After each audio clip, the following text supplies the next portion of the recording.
kata Anwar Ibrahim pula Perikatan Nasional salah sebab bela penyokong Israel. Sebab Yusof Rauter pernah tulis dalam Facebooknya, dia sokong keamanan untuk orang Israel.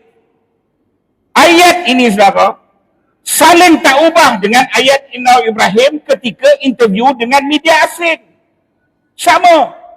Dan kena ingat, kerana pandangan politik itulah Anwar ambil Yusof Rauter kerja. Yusof Rauter bagi pandangan, Anwar ambil kerja.